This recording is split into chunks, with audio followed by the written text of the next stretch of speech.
অনুমোদন পেলে এ বছরের জুনেই শুরু হবে গাজীপুর থেকে হাতিরঝিল পর্যন্ত 22টি ইউলুপ স্থাপনের কাজ। রাজধানীর যানজট কমে আসবে অনেকাংশেই বলছেন যোগাযোগ বিশেষজ্ঞরা। কাল শুরু হচ্ছে মাসব্যাপী অমর একুশে গ্রন্থমেলা। উদ্বোধন করবেন প্রধানমন্ত্রী। চাইলে লেখক ও ব্লগারদের নিরাপত্তা দেওয়া হবে, ব্রিফিংয়ে ডিএমপি। কৌশলে একে অপরকে বিচ্ছিন্ন রেখে সক্রিয় জেএমবি সদস্যরা। গ্রেফতারে মোবাইল ফোন ট্র্যাকিং সহ কাজে আসছে না কোনো প্রযুক্তি, স্বীকারোক্তি পুলিশ কর্মকর্তাদের। দেশকে কুষ্ঠমুক্ত ঘোষণার 17 বছরেও কমেনি এ রোগের প্রকোপ। প্রশিক্ষিত চিকিৎসকের অভাবে নির্মূল সম্ভব হয়নি বলছেন সংশ্লিষ্টরা। সচেতনতা বাড়াতে রাজধানীতে র্যালি। এবং অনূর্ধ্ব-19 বিশ্বকাপে স্কটল্যান্ডের বিপক্ষে টস হেরে ব্যাট করছে বাংলাদেশ। যুব ওয়ানডে ক্রিকেটে বিশ্বের সর্বোচ্চ রানের মালিক এখন নাজমুল হোসেন শান্ত।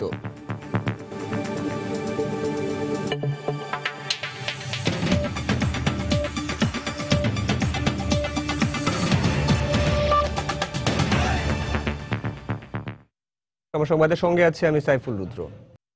রাজধানীর যানজট কমাতে গাজীপুর থেকে হাতিরঝিল পর্যন্ত 30 কিলোমিটার সড়কে রাইট টার্ন ও ইউটার্ন বন্ধ করে 22টি ইউলুপ স্থাপনের সিদ্ধান্ত নিয়েছে ঢাকা উত্তর সিটি কর্পোরেশন। মন্ত্রণালয় থেকে অনুমোদন পেলে এবছরের জুনেই প্রকল্পের কাজ শুরু হবে বলে জানিয়েছে সিটি কর্পোরেশন। যোগাযোগ বিশেষজ্ঞ ও প্রকল্প সংশ্লিষ্টরা বলছেন, এটি বাস্তবায়ন হলে এই রুটে 30 থেকে 40% যানজট কমে আসবে। বিস্তারিত জানাচ্ছেন শেখ জায়েদ। প্রতিদিনই এরকম যানজটে ঘন্টার পর ঘন্টা সময় নষ্ট হয় ঢাকার সড়ক ব্যবহারকারীদের। সরকারি সংস্থাগুলোর নানা উন্নয়ন ও উদ্যোগেও কমানো যায়নি এই জট। যানের চ্যানেলটা তো ওপেন থাকবে, কিন্তু সেটা থাকতেছে না। শুধুমাত্র বড় গাড়ি, কোস্টার এদের জন্য। এই যে সামনে এই গাড়িটা সোজা যাবে, আমার রাস্তাটা আটকে রাখছে। গাজীপুর থেকে আজিমপুর যাইতে আপনি 4 থেকে 5 ঘন্টা লাগে। সবশেষ ঢাকা উত্তর সিটি কর্পোরেশনের উদ্যোগ। গাজীপুর থেকে হাতিরঝিল পর্যন্ত 30 কিলোমিটার সড়কে রাইট টার্ন ও ইউটার্ন বন্ধ করে ইউলুপ স্থাপন। এতে করে সোজা পথে যেতে কিংবা ডানে মোড় নিতে কোনো গাড়িকেই থেমে থাকতে হবে না।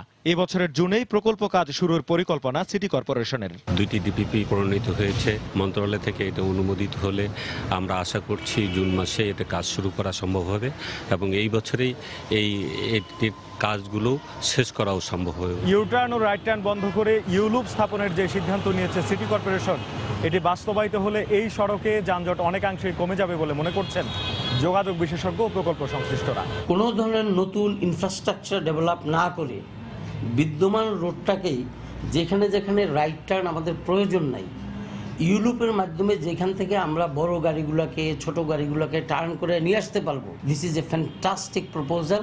এর ফলে 30 to 40% আপনার যানজট নিরসন হয়ে যাবে এই রুটে। প্রস্তাবিত ইউলুপ প্রকল্পে নির্মাণ ব্যয় ধরা হয়েছে 46 কোটি 58 লাখ টাকা।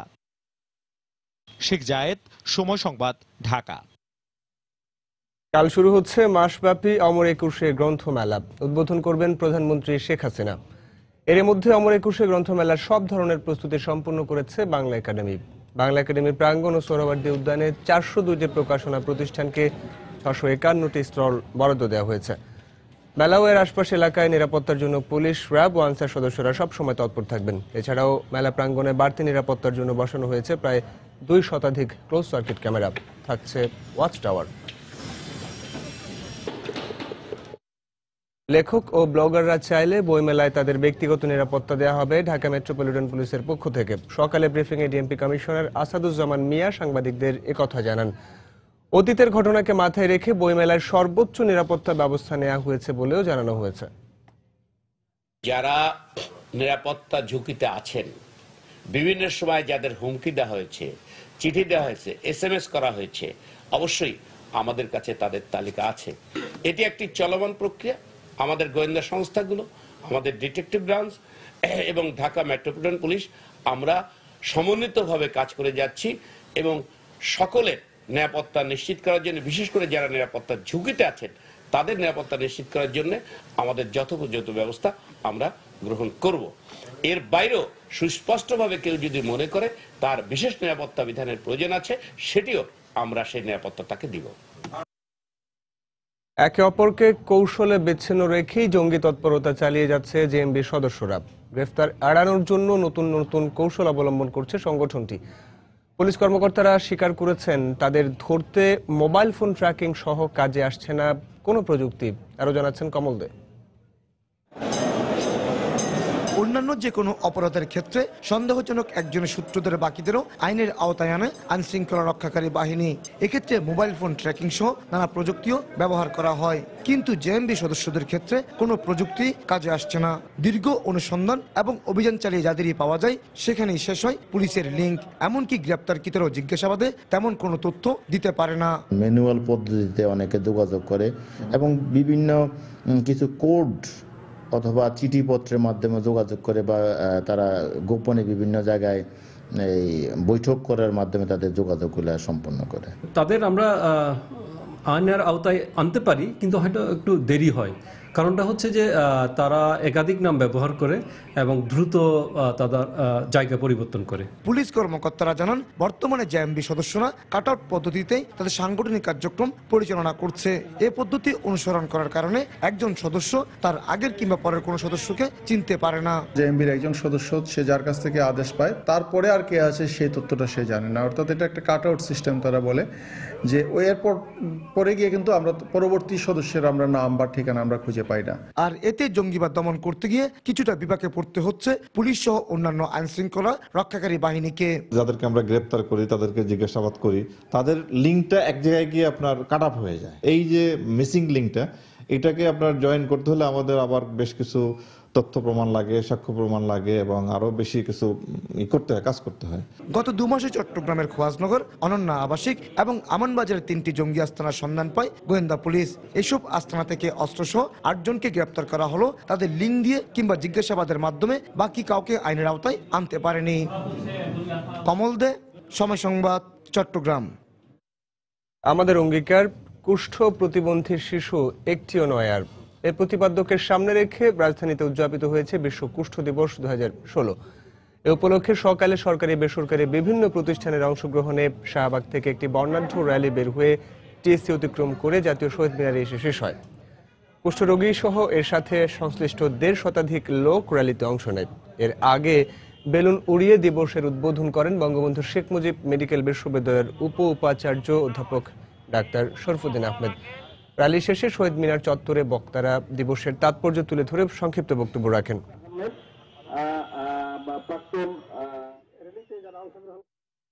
সরকারিভাবে দেশকে কুষ্ঠ মুক্ত ঘোষণার 17 বছর পার হলেও কমেনি এ রোগের প্রকোপ।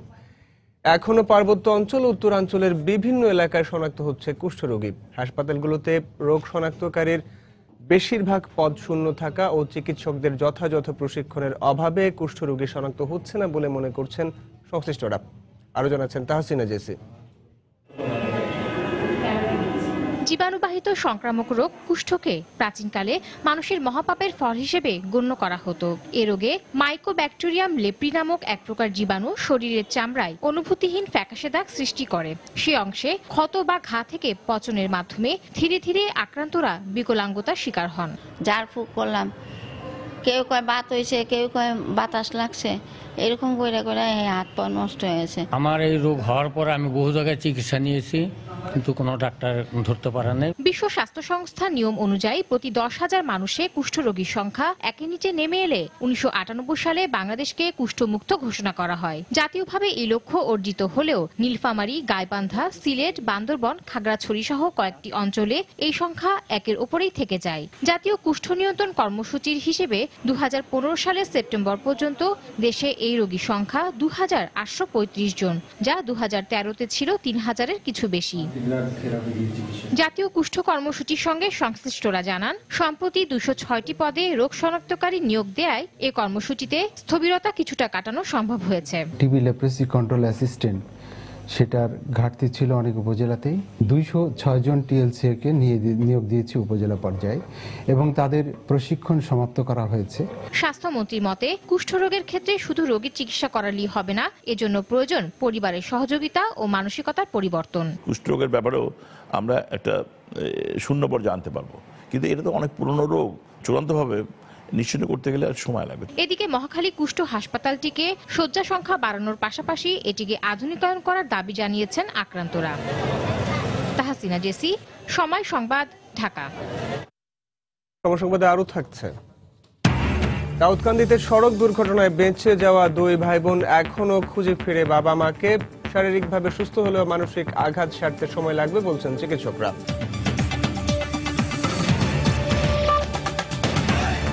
তাই তো সবাই বলে শিল্পাল্লার দিন শেষ, মেগা ডিজিটাল স্কেলে বাংলাদেশ।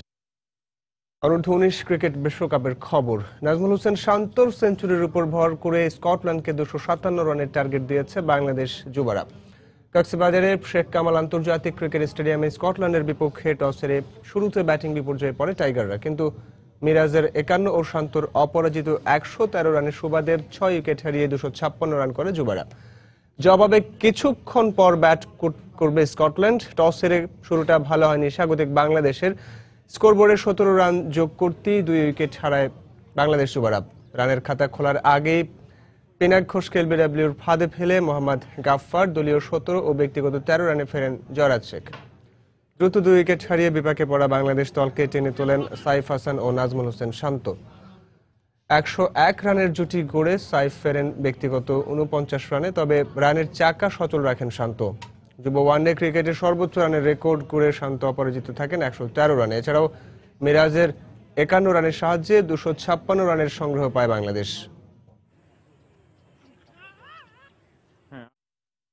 এই মুহূর্তে কক্সবাজারের শেখ কামাল আন্তর্জাতিক ক্রিকেট স্টেডিয়ামে আছেন আমাদের সহকর্মী মাকসুম আলম খান। সবশেষ খবর জানতে আমরা এখন সরাসরি চলে যাচ্ছি তার কাছে। মাকসুম। রুদ্র, আপনাকে প্রথমে বলি, গ্যালারির পাশ থেকে যখন আসছিলাম একটি কথা শুনতে পারলাম যে শান্ত নাকি স্কটল্যান্ডের খেলোয়াড়দের একাই অশান্ত করে ছেড়েছেন। তো আসলে তাই 113 রানের একটি অনবদ্য ইনিংস খেলেছেন এটি, এবং একই সাথে তিনি এখন যুব ওয়ানডের সর্বোচ্চ রানের মালিক, সেই খাতায় তিনি শিখরে উঠে গেছেন এখন। আর আরেকটি কথা বলতে চাই, এছাড়া মিরাজও কিন্তু দারুণ খেলেছেন, তিনিও 50 করেছেন। একটি ক্যাপ্টেন সুলভ নক আমরা দেখেছি। যে সময় তিনি ব্যাটিং করতে এসেছেন ঠিক সেই সময়টায় আসলে বাংলাদেশের রানের চাকা অতটা গতিশীল ছিল না। তিনি আসার পরে কিন্তু সেট হওয়ার জন্য সময় নেননি। এটি কিন্তু ব্যাটিং স্টাইলে তার একটা ভালো প্রভাব আমরা দেখেছি স্কোরটাকে বড় করার জন্য। এই জুটিটা যেটি আমরা দেখেছি যে মিরাজ এবং শান্তর মধ্যেও কিন্তু জুটির পার্টনারশিপের সেঞ্চুরি আমরা দেখেছি, অর্থাৎ দুটি সেঞ্চুরি আমরা দেখলাম, একটা পার্টনারশিপের সেঞ্চুরি এবং শান্তর ব্যক্তিগত সেঞ্চুরি, যার মাধ্যমে তিনি ইতিহাসে নাম লিখিয়েছেন। যাই হোক, শেষ প্রথমে 24 ওভারে আমরা দেখেছিলাম, অর্থাৎ হাফওয়ে প্রায় ইনিংসের হাফওয়েতে তিনি প্রায় 24 ওভারের সময় রান ছিল মাত্র 72। সেখান থেকে শেষের স্কোরটা দেখুন 256 50 ওভার থেকে, অর্থাৎ বাকি সময়টায় দুর্দান্ত ভাবে তারা ঘুরে দাঁড়িয়েছে এবং দারুণভাবে তারা সেই কভার আপটা করেছে, অর্থাৎ যে পিছিয়ে পড়েছিল সেই পিছিয়ে কিন্তু আর থাকেনি। 256 রান। এর আগে আমরা গ্রাউন্ডস কমিটি বিসিবি গ্রাউন্ডস কমিটির চেয়ারম্যানের সাথে কথা বলেছিলাম যে এই পিচটায় 240 প্লাস রান নাকি যথেষ্ট ফাইটিং তিনি বলছেন, এবং এখানে বোলার ব্যাটসম্যান এবং সবাই সমান সুবিধা পাবেন, অর্থাৎ ভারসাম্যপূর্ণ। কেউ কোনো পক্ষ কোনো ডিপার্টমেন্ট শুধুমাত্র একাই তারা শাসন করবেন এমন কিছু না, দুই পক্ষই সমান ভারসাম্যপূর্ণ হয়েছে এই পিচটা। তো 240 তিনি বলেছিলেন, সেই রানটি কিন্তু গিয়ে ঠেকেছে 256 অর্থাৎ 260-এর কাছাকাছি। এর আগে স্কটল্যান্ডও গতদিন বলেছে যে 200 থেকে 220-এর মধ্যে যদি বাংলাদেশকে আটকাতে পারে তাহলে তারা সেটিকে চ্যালেঞ্জ হিসেবে নিয়ে সেটি মোকাবেলা করার চেষ্টা করবে। তো 256-কে বলা যায় যথেষ্ট বড় স্কোর। শুরুর দিকের যে খারাপ অবস্থা ছিল সেটিকে কাটিয়ে উঠেছে। এখন দেখা যাক বোলাররা কি করেন। একজন বোলারের চেঞ্জ হয়েছে, সঞ্জিত সাহার জায়গায় খেলছেন আরেকজন, তো তাকে নিয়ে দেখা যাক বাংলাদেশ কেমন করে। এখন বোলিং ডিপার্টমেন্টের দায়িত্ব 256 নিচে তাদেরকে আটকিয়ে দেওয়া। তো এই ছিল রুদ্র আমার কাছে সর্বশেষ খবর। মাকসুম, আপনাকে ধন্যবাদ। দর্শক, কক্সবাজারের শেখ কামাল আন্তর্জাতিক ক্রিকেট স্টেডিয়াম থেকে খবরাখবর জানাচ্ছিলেন আমাদের সহকর্মী মাকসুম আলম খান। পূর্ণ আর বুশরা খুঁজে ফিরছে তাদের বাবা মাকে। গত 26 জানুয়ারি কুমিল্লার দাউদকান্দিতে সড়ক দুর্ঘটনায় তারা হারিয়েছে তাদের মা, বাবা ও বোনকে। ভাগ্যক্রমে সেই দুর্ঘটনায় 2 ভাই বোন বেঁচে ফিরলেও এখনও তারা চিকিৎসাধীন ঢাকার ন্যাশনাল ইনস্টিটিউট অব নিউরোসায়েন্সেস হাসপাতালে। কর্তব্যরত চিকিৎসকরা বলছেন 2 শিশু শারীরিকভাবে সুস্থ হয়ে উঠলেও মানসিক ক্ষত সারতে সময় লাগবে। চোখে মুখে ক্লান্তি আর কষ্টের অভিব্যক্তি। হাসপাতালের বিছানায় শুয়ে বসে কাটছে পূর্ণের জীবন। এখনো সে জানে না জীবনের তরে সে হারিয়েছে তার বাবা, মা আর বোনকে। আর যে বোন পূর্ণর মতো ভাগ্যক্রমে বেঁচে ফিরেছে সেও জানে না যাদের হারিয়েছে তারা ফিরে পাওয়া যাবে না তাদের আর কোনোভাবেই। হাসপাতালে দুই ভাই বোন, তদারকিতে রয়েছে তাদের বড় ফুপু। তিনি জানালেন ধীরে ধীরে সুস্থ হয়ে উঠেছে দুজন, তবে বারে বারে তাদের প্রশ্ন, বাবা মা কোথায়? বাইরে এসে ঘোরাফেরা করে আম্মু যাব। কালকে অ্যাম্বুলেন্স দেখে তো আম্মু আব্বু করে চিৎকার দিয়েছে। আমরা কিভাবে তাদেরকে রাখবো আমরা নিজেরাও বুঝতে পারছি না। বাবা মা কাউকে পাবে না তারা। 3টা বাচ্চাকে সে মনে করেছে যে ডাক্তার বানাবে, কত স্বপ্ন, কত আশা। চিকিৎসক জানালেন শারীরিকভাবে খুব দ্রুত সুস্থ হয়ে উঠবে দুই শিশুই, তবে মানসিক ধকল সামলে উঠতে সময় লাগবে তাদের। মাথায় যে আঘাত লেগেছে এই আঘাতটা খুব একটা গুরুতর না, এটা সে মোটামুটি রিকভারি অলরেডি করে গেছে। এখন তার সমস্যাটা মূলত হাত এবং কলার বোনটা। মা বাবাকে সে যখন দেখবে না তখন এই মুহূর্তে তার একটা সাইকোলজিক্যাল একটা ইনসাল্ট হবে। এই আঘাতটা যদি বুঝতে না পারে, তার আত্মীয় স্বজনরা যদি তাকে টেক কেয়ারটা সেভাবে করতে পারে, তাহলে এটা আশা করি সময়ের সাথে সাথে এটা রিকভারি করে যাবে। প্রতিদিনই ঘটছে সড়ক দুর্ঘটনা, বাড়ছে বুশরা আর পূর্ণর মতো ভুক্তভোগী আর স্বজন হারার সংখ্যাও। তবে এরকম কষ্টের আখ্যান আর যাতে রচিত না হয় সেটাই স্বজনদের প্রত্যাশা। তরিকুল ইসলাম সৌরভ, সময় সংবাদ, ঢাকা। কেরানীগঞ্জে 11 বছরের এক শিশুকে অপহরণের পর 5 লাখ টাকা মুক্তিপণ দাবি করেছে অপহরণকারীরা। শুক্রবার দুপুরে পশ্চিম মোগারচর এলাকা থেকে তাকে অপহরণ করা হয়। প্রাথমিকভাবে পুলিশের ধারণা পরিচিত কেউই এই ঘটনা ঘটিয়েছে। শিশুটিকে উদ্ধারে অভিযানে নেমেছে পুলিশ।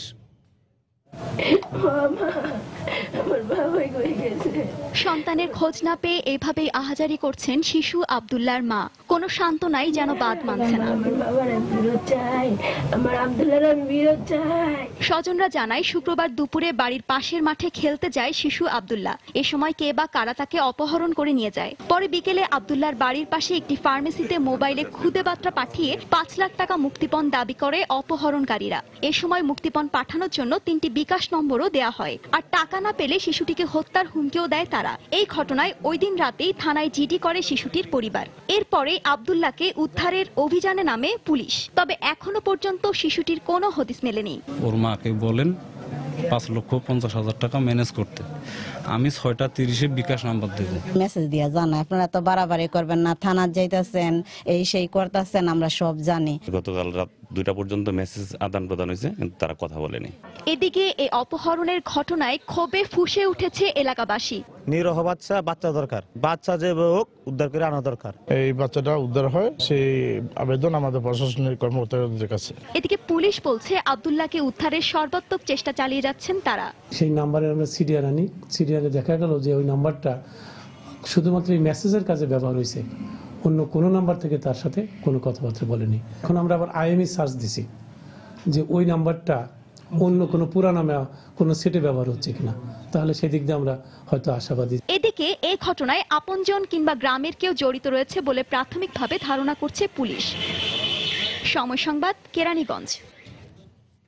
চাঁদপুরে 4র্থ শ্রেণীর ছাত্রীকে ধর্ষণের অভিযোগে ধর্ষিতার মা অভিযুক্ত হারুন গাজীর বিরুদ্ধে সদর থানায় একটি মামলা দায়ের করেছেন। গতকাল মধ্যরাতে এই মামলা দায়ের করেন তিনি। এদিকে ধর্ষিতার শিশু ছাত্রীর আজ জেলা সদর হাসপাতালে স্বাস্থ্য পরীক্ষা হবার কথা রয়েছে। পুলিশ জানায় শনিবার সকালে সদর উপজেলার উত্তর বালিয়া গ্রামের 4র্থ শ্রেণীর 2জন ও 5ম শ্রেণীর 1জন শিক্ষার্থীকে স্কুলে যাবার পথে সিএনজির অটোরিকশায় তুলে নিয়ে যায় চালক হারুন গাজী। পরে দিনভর তাদের বিভিন্ন জায়গায় ঘুরিয়ে সন্ধ্যায় একটি নির্জন বাগানে নিয়ে আসে। এখানে এক ছাত্রীকে ধর্ষণ করে সে। ধর্ষণের চেষ্টার সময় কৌশলে পালিয়ে যায় তারা। ঘটনাটি জানাজানি হলে রাতে নির্যাতিত স্বজনরা লঞ্চ টার্মিনাল থেকে হারুনকে আটক করে নৌ পুলিশের হাতে তুলে দেয়।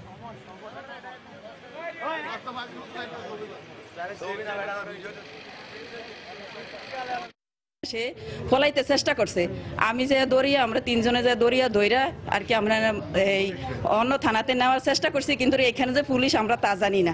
এখান থেকে আইনের লোকেরা ওনারা আইনা এখানে হেফাজতের মাধ্যমে আর কি আমাদের আনছে। এখন আমরা এই নারী নির্যাতনের মামলা বিচার চাই। শুনে আমি আমার সঙ্গে আইসি সহ আমরা ওইখানে চাঁদপুর লঞ্চঘাটে যাই, যে অনেক লোকজন সহ একজন লোককে আটক করে রাখছে। তখন আমরা তাকে জিজ্ঞাসাবাদ করে জানতে পারি যে স্যার এক শিশু 4র্থ শ্রেণীর ছাত্রীকে সে ফুসলে নিয়ে যায় তার ইচ্ছার বিরুদ্ধে দর্শন করেন।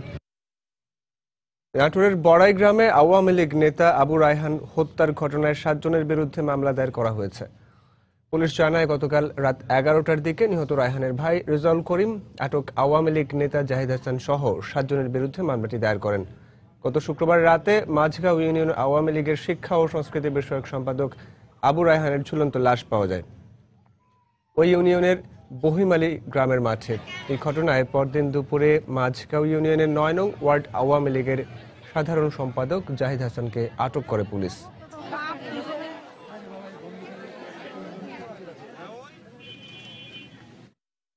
রায়হানের ভাই বাদী হয়ে বড়াইগ্রাম থানায় একটি মামলা দিয়েছে। হত্যা মামলা দিয়েছে। মামলাটি আমরা রুজু করেছি এবং এই সংক্রান্তে আমরা একজনকে গ্রেপ্তার করেছি। সংবাদে আরো থাকছে। 21তম ঢাকা আন্তর্জাতিক বাণিজ্য মেলার পর্দা নামছে আজ। শেষ মুহূর্তে ছাড়ের সুযোগ নিতে মেলা প্রাঙ্গণে ক্রেতাদের ভিড়।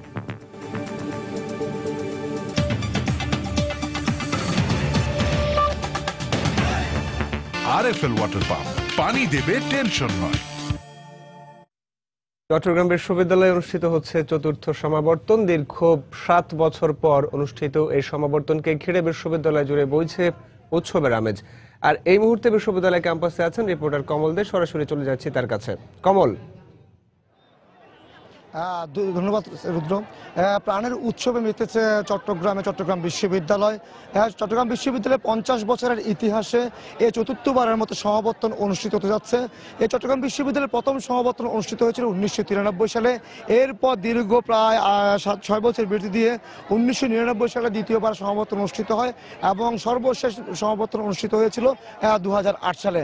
আর এই 7 বছর পর 4র্থ সমাবর্তনে অংশ নিতে আমরা দেখেছি হাজার হাজার শিক্ষার্থী এখন চট্টগ্রাম বিশ্ববিদ্যালয় ক্যাম্পাসে এবং তাদের যে হই হুল্লোড় আনন্দ উল্লাসে মেতেছে পুরো ক্যাম্পাস। আপনারা জানেন যে এবারের 4র্থ সমাবর্তনে সভাপতি করবেন রাষ্ট্রপতি আব্দুল হামিদ। তিনি দুপুর 2টায় মূলত অনুষ্ঠানে যোগ দিবেন। এর আগে আমি একটু বলি 7194 জন শিক্ষার্থী এবার সমাবর্তনে অংশ নেওয়ার জন্য তারা রেজিস্ট্রেশন করেছেন। আজকের এই সমাবর্তন অনুষ্ঠানে মোট 7 জন স্বর্ণপদকধারী রয়েছেন। এছাড়া এমফিল এবং পিএইচডি করেছেন 42 জনকে পুরস্কার তুলে দেবেন রাষ্ট্রপতি আব্দুল হামিদ। আর এখানে আমরা দেখেছি কিন্তু সকাল থেকে চট্টগ্রাম হাটহাজারী রোড পুরো যানজটে পড়ে গেছে। মূলত শিক্ষার্থীরা এই বিশ্ববিদ্যালয় ক্যাম্পাস আসতে শুরু করেছে। আপনারা জানেন চট্টগ্রাম বিশ্ববিদ্যালয় ক্যাম্পাসটি একটি পাহাড়ের ভিতরের মধ্যে অবস্থিত এবং বিশাল এলাকা জুড়ে অবস্থিত, যে কারণে কিন্তু শিক্ষার্থীরা আসতে দীর্ঘ পায়ে হেঁটে এই পথে পাড়ি দিতে হচ্ছে তাদেরকে। আমরা দেখেছি পাহাড়ের কাছে যে বিশ্ববিদ্যালয়ের যে বিভিন্ন ফ্যাকাল্টি রয়েছে, বিভিন্ন যে ক্যাম্পাস যে অংশগুলো রয়েছে সে অংশে শিক্ষার্থীরা ভিড় করেছেন। অর্থাৎ বলা যায় এক কথায় চট্টগ্রাম বিশ্ববিদ্যালয় ক্যাম্পাস এখন প্রাণের উৎসবে মেতেছে। এবার যে 7194 জন শিক্ষার্থী এই সমাবর্তনে অংশ নিচ্ছে, এর মধ্যে আমরা দেখতে পাচ্ছি যে বিষয়গুলো আমাদেরকে বিশ্ববিদ্যালয় কর্তৃপক্ষ থেকে জানানো হয়েছে। সেখানে কিন্তু মোট 7 জনকে স্বর্ণপদক দেওয়া হচ্ছে তাদের কৃতিত্বের স্বরূপ। এর মধ্যে আমরা দেখেছি যে যেখানে যে তথ্য আমাদেরকে জানানো হয়েছে বিশ্ববিদ্যালয় কর্তৃপক্ষের পক্ষ থেকে, তাতে আমরা দেখতে পাচ্ছি এখানে 1994 সালে প্রথম তারা সমাবর্তন, দ্বিতীয় সমাবর্তন হয় 1999 সালে এবং সর্বশেষ সমাবর্তন হয় 2008 সালে। আর এই গত 50 বছরের মধ্যে 4র্থবারের মতো এই সমাবর্তন অনুষ্ঠিত হতে যাচ্ছে। এর সমাবর্তনে যে 7 জন গোল্ড মেডেলিস্ট রয়েছেন, এছাড়া রয়েছেন এমপিল এবং পিএইচডি ডিগ্রিধারী পুরস্কার পাবেন 42 জন। এবং এই সমাবর্তনকে সুষ্ঠুভাবে সম্পন্ন করার জন্য 11টি কমিটি গঠন করা হয়েছে বিশ্ববিদ্যালয় কর্তৃপক্ষের পক্ষ থেকে। এই বিষয়ে আমরা কথা বলেছিলাম চট্টগ্রাম বিশ্ববিদ্যালয়ের উপাচার্য ডক্টর ইফতেখার উদ্দিন চৌধুরীর সাথে। তিনি আমাদেরকে জানিয়েছেন সুষ্ঠুভাবে, যেহেতু একটা ব্যাপক শিক্ষার্থীরা এখানে অংশ নিচ্ছে, সেখানে কিন্তু একটি বিষয় থেকে যায় নিরাপত্তার বিষয়টি এবং সুষ্ঠুভাবে সম্পন্ন করার বিষয়টি। সবগুলি বিষয় মাথায় রেখে তাদের পক্ষ থেকে 11টি কমিটি গঠন করা হয়েছে। এর বাইরে আমরা কথা বলেছিলাম চট্টগ্রামের পুলিশ সুপার হাফিজ আক্তারের সাথে। তিনি আমাদেরকে জানিয়েছেন মূলত 4 স্তরে নিরাপত্তা বলয় গড়ে তোলা হয়েছে পুরো অনুষ্ঠান স্থলকে ঘিরে। যেহেতু বিপুল সংখ্যক শিক্ষার্থী এবং তাদের অভিভাবক সহ তাদের অন্যান্য আত্মীয়স্বজনরা এই সমাবর্তনে অংশ নিচ্ছেন বা উপস্থিত হয়েছেন, সেখানে প্রচণ্ড ভিড় লক্ষ্য করা হচ্ছে এবং যাতে কোনো রকম বিঘ্ন না ঘটে সে কারণে কিন্তু তাদের পক্ষে নিরাপত্তার ব্যবস্থা নেওয়া হয়েছে। এক্ষেত্রে আমরা দেখেছি স্পেশাল সিকিউরিটি ফোর্স SSF এবং রাষ্ট্রপতির যে পিজিআর রয়েছে, প্রেসিডেন্ট গার্ড রেজিমেন্ট, পিজিআর সদস্যরা পুরো এলাকাটি ঘিরে রেখেছেন। এর বাইরে রয়েছে পুলিশের কর্ডন এবং এছাড়া রয়েছে র্যাবের টহলও আমরা দেখেছি। এখন পর্যন্ত বলা যায় যে 50 বছরের যে ইতিহাস চট্টগ্রাম বিশ্ববিদ্যালয়ের, সেই 4র্থ সমাবর্তনকে ঘিরে পুরো ক্যাম্পাস এখন প্রাণের উৎসবে মেতেছে।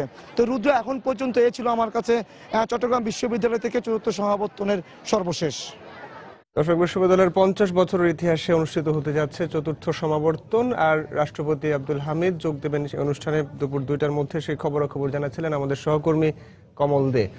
চলতি অর্থ বছরে পোশাক খাতে কর্পোরেট ট্যাক্সের হার কমানো হবে বলে আশ্বাস দিয়েছেন অর্থমন্ত্রী আবুল মাল আব্দুল মুহিত ও বাণিজ্য মন্ত্রী তোফায়েল আহমেদ।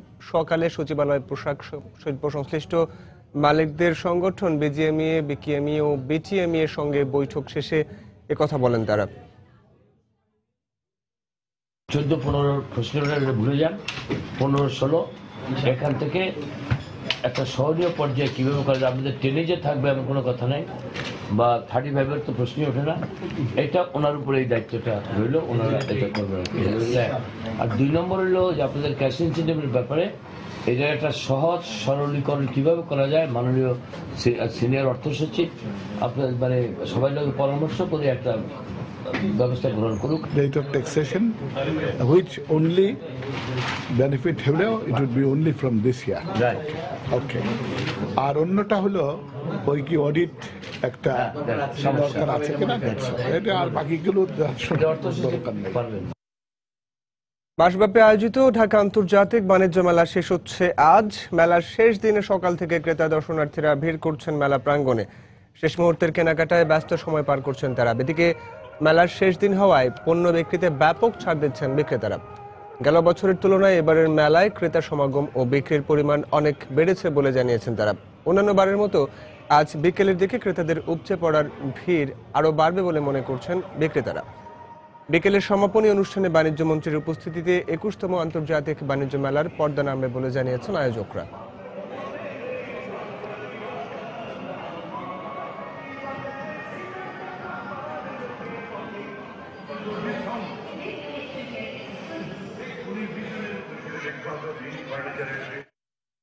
এই মুহূর্তে রাজধানীর শেরেবাংলা নগরে মেলা প্রাঙ্গণে রয়েছেন সহকর্মী সাজিদ রাজু। মেলার শেষ দিনের খবরাখবর জানতে সরাসরি চলে যাচ্ছি তার কাছে। রাজু।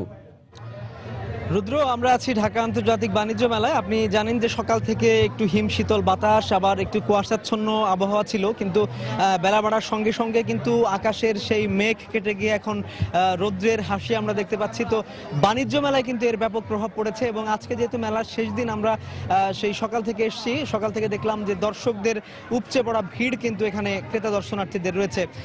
এখানে বিভিন্ন বয়সী মানুষ আমার পেছনে আপনি দেখতে পাবেন। এখানে ছেলে বুড়ো থেকে শুরু করে পরিবারের সবাইকে নিয়ে কিন্তু সদস্যরা মেলা এসেছেন। কেউ কেউ ঘুরতে এসেছেন, আবার কেউ কেউ কিন্তু কেনাকাটা করতে এসেছেন। তো ক্রেতা দর্শনার্থীদের মধ্যে এই উভয় শ্রেণীর দর্শকের উপস্থিতি আমরা লক্ষ্য করছি। বিশেষ করে বিভিন্ন স্কুল এবং কলেজের শিক্ষার্থীদের আনাগোনা আজকে মেলার শেষ দিনে অনেক বেশি দেখা যাচ্ছে। তো এই দর্শক এবং ক্রেতা দর্শনার্থীদের ভিড় সামাল দেওয়ার জন্য প্রতিটি স্টল এবং প্যাভিলিয়নের যারা বিক্রয় কর্মী যারা রয়েছেন তাদেরও কিন্তু সেই সকাল থেকেই একটা বড় ধরনের প্রস্তুতি এবং সেই প্রস্তুতির লক্ষ্য কিন্তু আমরা খেয়াল করেছি। তো তারা সকাল থেকেই এই বেচা কেনা সামাল দেওয়ার জন্য তৈরি হয়ে আছেন। তো সেই বেচা কেনা এবং ক্রেতা দর্শনার্থীদের আনাগোনায় এখন মেলা প্রাঙ্গণ মুখরিত হয়ে উঠেছে বলা যায়।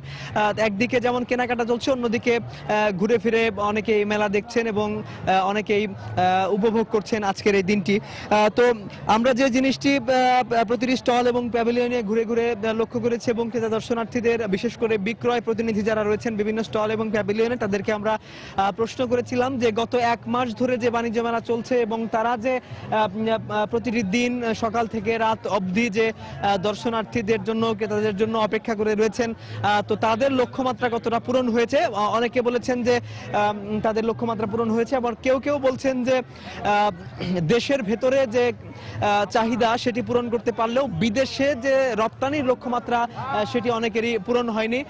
এবং তারা বলছেন যে গতবার যেমন মেলার পরিসর এবং ব্যাপ্তি বাড়ানো হয়েছিল, এবার কিন্তু সেই দিন বাড়ানো হয়নি, অর্থাৎ আজকেই মেলার শেষ দিন। এই জন্য তাদের মধ্যে কিছুটা যে হতাশা বা কিছুটা যে একটু ক্ষোভের সঞ্চার সেটি আমরা লক্ষ্য করেছি। আর যদি বলি যে আজকে মেলার যেহেতু শেষ দিন, সেই হিসেবে এখানে ভিক্ষুক এবং হকারদের কিন্তু অবাধ বিচরণ আমরা লক্ষ্য করছি। তারা সকাল থেকে এখানে আছেন। আইন শৃঙ্খলা রক্ষাকারী বাহিনী যারা এইসব ভিক্ষুক এবং হকারদেরকে প্রবেশ যাদের নিষিদ্ধ, কিন্তু তাদের সেই ধরনের কিন্তু তৎপরতা আমরা লক্ষ্য করছি না, বরং তাদের মধ্যেও একটু ঢিলে ঢালা মনোভাব আমরা দেখছি। অনেকেই আইন শৃঙ্খলা রক্ষাকারী বাহিনীর, অনেকেই আবার মেলার স্টল এবং প্যাভিলিয়নতে ঘুরে যত না দায়িত্ব পালন করছেন তার চেয়ে বেশি কেনাকাটায়ও ব্যস্ত, আমরা সেই সব দিকও লক্ষ্য করছি। তো আজকে মেলা রাত অবধি চলবে এবং দর্শনার্থীদের উপস্থিতি বিকেল নাগাদ আরো বাড়বে, সেই প্রত্যাশা স্টল এবং প্যাভিলিয়নের প্রতিনিধিরা আশা করেছেন। তো রুদ্র, এই ছিল ঢাকা আন্তর্জাতিক বাণিজ্য মেলার আমার কাছে এখন পর্যন্ত সবশেষ খবর। ধন্যবাদ রাজু। দর্শক, শেরেবাংলা নগর থেকে বাণিজ্য মেলার আজকে শেষ দিন, আর সেই খবরাখবরই জানাচ্ছিলেন আমাদের সহকর্মী সাজিদ রাজু। হারিয়ে যেতে বসেছে ধামরাইয়ের ঐতিহ্যবাহী কাঁসা পিতল শিল্প। স্থানীয় বাজারে এই শিল্প পণ্য তেমন বিক্রি না হওয়ায় অন্য পেশায় চলে যাচ্ছেন এর সঙ্গে জড়িত শিল্পী ব্যবসায়ীরা। তবে তারা বলছেন, গুণে মানে অন্যান্য দেশের তুলনায় ভালো হওয়ায় বিদেশে আলাদা চাহিদা রয়েছে ধামরাইয়ের কাঁসা পিতলের মূর্তি ভাস্কর্যের। কিন্তু নান্দনিক এই শিল্প পণ্যের বাজার সম্প্রসারণে অভাব রয়েছে সরকারি সহযোগিতার। ধামরাই ঘুরে এসে বিস্তারিত জানাচ্ছেন কামরুল হাসান সবুজ, আর ক্যামেরায় ছিলেন সুমন আহমেদ। শিল্পীর গভীর মনোযোগে নিখুঁতভাবে তৈরি হচ্ছে হরিণ। মোমের তৈরি এই মডেলের উপর প্রথমে মাটির প্রলেপ, পরে আগুনে পুড়িয়ে মোম বের করে তার ভেতর ঢালা হবে গরম পিতল, এরপর আবারও হাতের ছোঁয়া। এভাবেই তৈরি হয় কাঁসা পিতলের সব ভাস্কর্য। প্রায় ৫,০০০ বছর আগের এই লস্ট রক্স পদ্ধতি ধামরায় যাত্রা শুরু করে ১০০০ বছর আগে পাল বংশের আমলে। ২ দশক আগেও ভালো চাহিদা থাকা এই শিল্পপণ্য নিয়ে একবিংশ শতকে এসে কি বলছেন তারা, যারা সংসার চালান সৃজনশীল এই পেশাকে অবলম্বন করে। আমি একটা শিল্পী, আমার গর্ব হইতো। এখন যখন ভাবি যে এটা এর কোনো আমাদের ভবিষ্যৎ নাই, তখন চোখ দিয়ে জল আসে। পরবর্তী কেউ আসার জন্য মনে হয় না কাউকে বলে তার লাইফ নষ্ট হয়ে যাবে। ধামরাই পথখোলা বাজারে কাঁসা পিতল পণ্য বিক্রির যে দু একটি দোকান রয়েছে, সেখানেও অপেক্ষা হিন্দু বিয়ের উপলক্ষ কিংবা শৌখিন ক্রেতার। বিশেষ করে হিন্দু বিয়েতে গেলে বেশি প্রচলন। নর্মালি ২-৩ হাজার বিভিন্ন আইটেম দিয়ে হয় আর কি।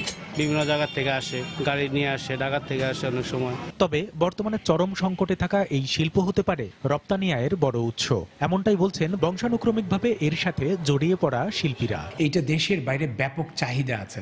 সমস্যাটা হচ্ছে যে জিনিসগুলো এক্সপোর্ট করতে যায় তখন নানান জটিলতার সম্মুখীন হতে হয়। ছোট ছোট কারখানা যারা আছে, পুঁজির অভাবে তারা কাজটা চালিয়ে যেতে পারছে না। ১০০০ বছরের বেশি সময়ের ইতিহাসের সাক্ষী ধামরাইয়ের ঐতিহ্যবাহী এই কাঁসা পিতল শিল্প।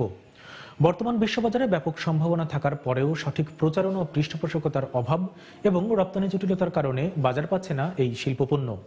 পাশাপাশি অভ্যন্তরীণ বাজার থেকে হারিয়ে যেতে বসা এই শিল্প রক্ষায় সরকারি বেসরকারি উদ্যোগ গ্রহণের দাবি সংশ্লিষ্টদের।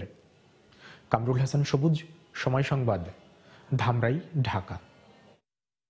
কুমিল্লার চাহিদার তুলনায় দ্বিগুণ টমেটো উৎপাদন করেও হাসি নেই কৃষকের মুখে। হিমাগারের অভাবে সংরক্ষণ করা যাচ্ছে না বিপুল পরিমাণ টমেটো, এতে ন্যায্য মূল্য পাচ্ছেন না কৃষকরা। আর কৃষি কর্মকর্তা বলছেন, হিমাগার স্থাপনের বিষয়টি উচ্চ পর্যায়ে জানানো হয়েছে। বাহার রায়হানের পাঠানো তথ্য ও ছবি নিয়ে ডেস্ক রিপোর্ট। কুমিল্লা জেলায় বুড়িচং, চান্দিনা, দেবিদ্বার ও দাউদকান্দিতে সবচেয়ে বেশি টমেটো উৎপাদন হয়ে থাকে। একসময় এসব এলাকায় প্রতি হেক্টরে ৬ থেকে ৮ মেট্রিক টন টমেটো উৎপাদন হতো, আর এখন হাইব্রিড বীজের কল্যাণে উৎপাদন হচ্ছে ৪৫ থেকে ৫০ মেট্রিক টন। তবে সার ও বীজের দাম বেশি হওয়ায় মুনাফা হচ্ছে না চাষিদের। পাশাপাশি হিমাগারের অভাবে সংরক্ষণ করতে না পারায় ন্যায্য মূল্য থেকে বঞ্চিত হচ্ছেন তারা। শক্ত মালটা নিলে আমরা রাখতে যায়, আর নরম মালটা নিলে আমরা হচ্ছে যায়। আপনার হিমাগার নাই কারণে কম দামে বেচা লাইতে হয়। একটা হিমেল করে দিত, তাহলে এটার মধ্যে মনে করেন যে আমরা ফল ফলাদি রাখিয়া বা ফসলাদি রাখিয়া আমরা আরো দেশের পয়সা একটু বেশি পাইলাম হইলে।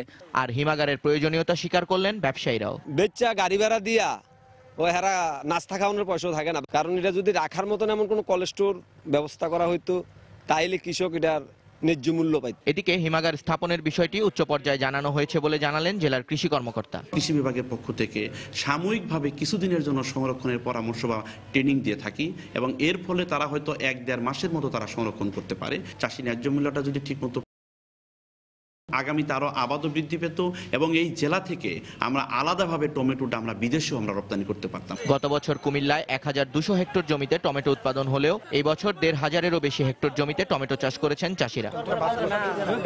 সময় সংবাদ, কুমিল্লা। চলতি বড় মৌসুমে টাঙ্গাইলে পুরো দমে চলছে ধানের চারা রোপণ। শ্রমিক সংকট সহ কৃষি উপকরণের দাম বাড়ায় ধান চাষের লাভ নিয়ে শঙ্কায় রয়েছেন কৃষকরা। তারা বলছেন, কৃষিতে ভর্তুকি দিলে এবং সরকারিভাবে ধান কেনা হলে লাভবান হবেন তারা। অবশ্য কৃষি সম্প্রসারণ বিভাগ বলছে, কৃষকদের কাছ থেকে সরাসরি ধান কেনার চিন্তাভাবনা করছে সরকার। কাদের তালুকদারের পাঠানো তথ্য ও রাশেদ খানের ছবি নিয়ে ডেস্ক রিপোর্ট।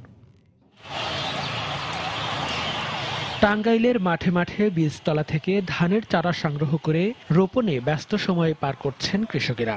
শীতকে উপেক্ষা করে সকাল সন্ধ্যা পুরোদমে মাঠে কাজ করছেন তারা। কৃষকদের অভিযোগ, সার, বিদ্যুৎ, ডিজেল, ট্রাক্টর ও সেচ খরচের পর ধানের ন্যায্য মূল্য না পেয়ে লোকসান গুনতে হয় তাদের। তবে কৃষিতে ভর্তুকি প্রদান সহ সরকারিভাবে কৃষকদের কাছ থেকে সরাসরি ধান কেনা হলে লাভবান হবেন তারা।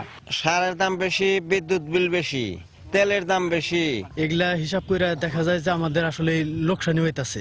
ধানের মূল্যটা বৃদ্ধি করে সারের মূল্য কমাইলে কৃষকের এই চাষের প্রতি আগ্রহ হবো। মানুষ এখন বর্গা জমি দিবার গেল বর্গা নেয় না। তবে ডিলারদের দাবি, সার ও কীটনাশকের দাম স্থিতিশীল রয়েছে। 200 টাকায় যদি বস্তা পায়, ইউরিয়া পায়, আপনার 400 টাকা মন যদি ধান বেচতে পারে অনেক লাভ। এখন 400 টাকা ব্যয় করে পায় 200 টাকা। ধান চাষে কৃষকেরা ক্ষতিগ্রস্ত হচ্ছেন স্বীকার করে জেলার শীর্ষ কর্মকর্তা জানান, সরাসরি ধান কেনার কর্মসূচির ব্যাপারে চিন্তা ভাবনা করছে সরকার। কৃষকের যেহেতু লেবার কস্টটা বেশি হয় এবং ধানের দামটা সেইভাবে থাকে না, সরকার অবশ্য চেষ্টা করতেছে যাতে দামটা বৃদ্ধি করা যায় এবং সরাসরি কৃষকের কাছ থেকে কিনা যায়। এই জন্য আমরা কর্মসূচি গ্রহণ করেছি। চলতি মৌসুমে টাঙ্গাইলে 1,67,000 হেক্টর জমিতে বোরো আবাদের লক্ষ্যমাত্রা নির্ধারণ করা হয়েছে। সময় সংবাদ, টাঙ্গাইল। আগামী 17 এপ্রিল 5 বছর পূর্ণ করতে যাচ্ছে সময় সংবাদ। এ উপলক্ষে মাস জুড়ে দেশের প্রতিটি জেলায় দর্শকের কাছে যাচ্ছে সময়ের সংবাদ দল। জানার চেষ্টা করছে সময় সংবাদকে নিয়ে তাদের মতামত ও প্রতিক্রিয়া।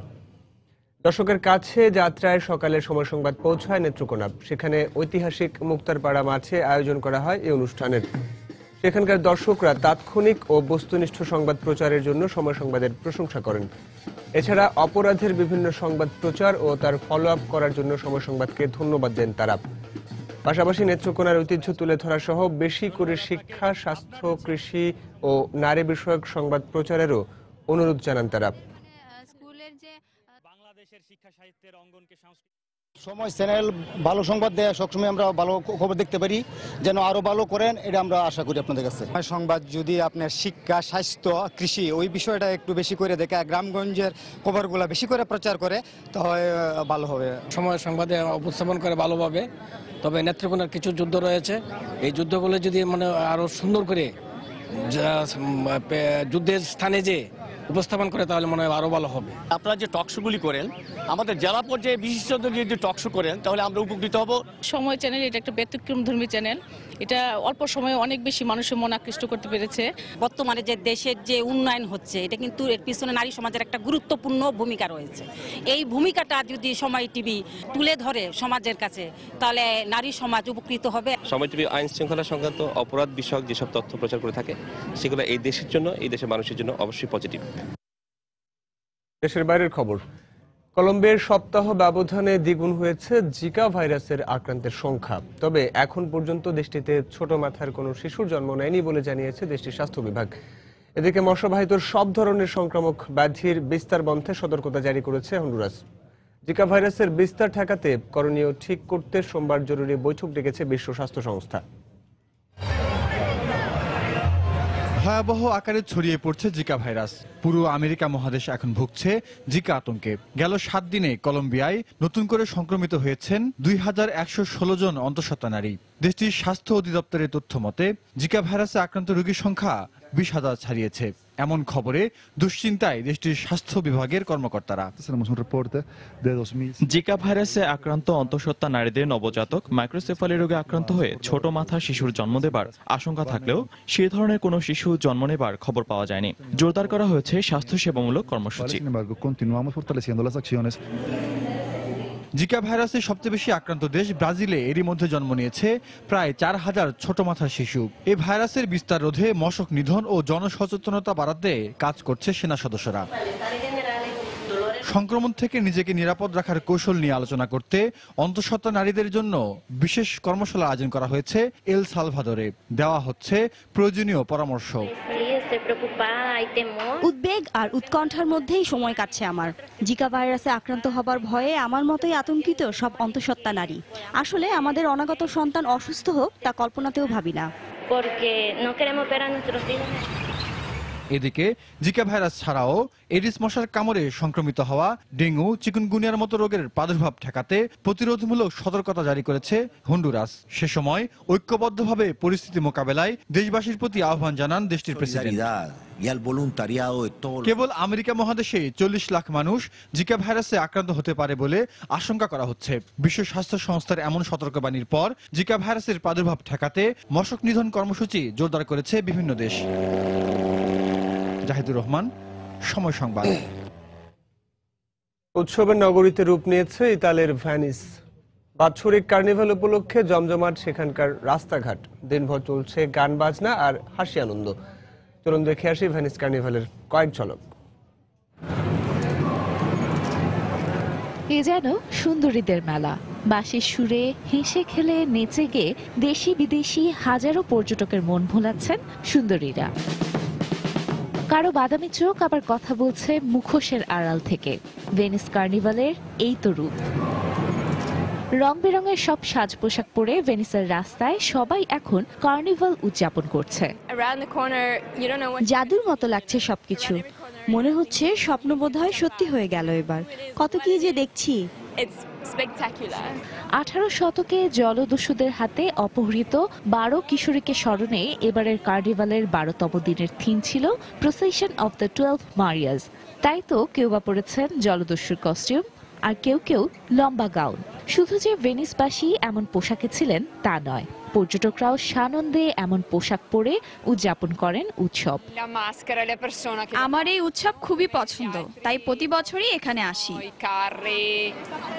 প্রতি বছরই প্রেমের নগরী ভেনিসে আয়োজন করা হয় এই উৎসব। আর এবার ভেনিসের প্রাচীন শিল্প ও ঐতিহ্যের সাথে সবাইকে পরিচয় করিয়ে দিতেই এক এক দিনের থিম নির্ধারণ করা হয়। কার্নিভাল চলবে 9 ফেব্রুয়ারি পর্যন্ত।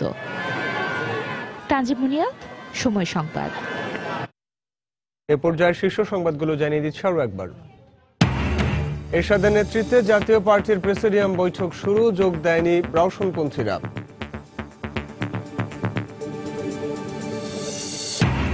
কাল শুরু হচ্ছে মাসব্যাপী অমর একুশে গ্রন্থমেলা। উদ্বোধন করবেন প্রধানমন্ত্রী। চাইলে লেখক ও ব্লগারদের নিরাপত্তা দেওয়া হবে ব্রিফিংয়ে ডিএমপি।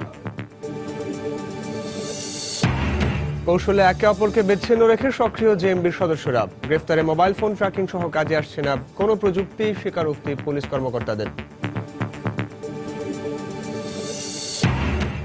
দেশকে কুষ্ঠমুক্ত ঘোষণার 17 বছরেও কমেনি এই রোগের প্রকোপ।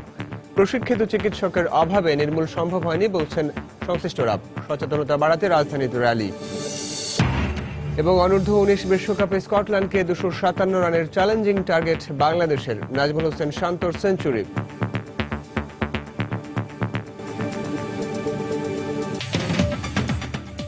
এই ছিল এখনকার মতো। যে কোনো খবর পেতে ভিজিট করুন সময়নিউজ.tv। যে কোনো বাংলা লিঙ্ক রবিউ সিরিয়াল নম্বর থেকে সময় সংবাদের খবর অনুষ্ঠান সম্পর্কে জানতে এবং যে কোনো তথ্য সময় সংবাদকে জানাতে ডায়াল করুন 1624 নম্বরে। এছাড়া এইমাত্র পাওয়া খবর আপনার মোবাইল ফোনে পেতে SMS করুন *SN লিখে পাঠিয়ে দিন 1624 নম্বরে। সঙ্গে থাকুন সময়ের।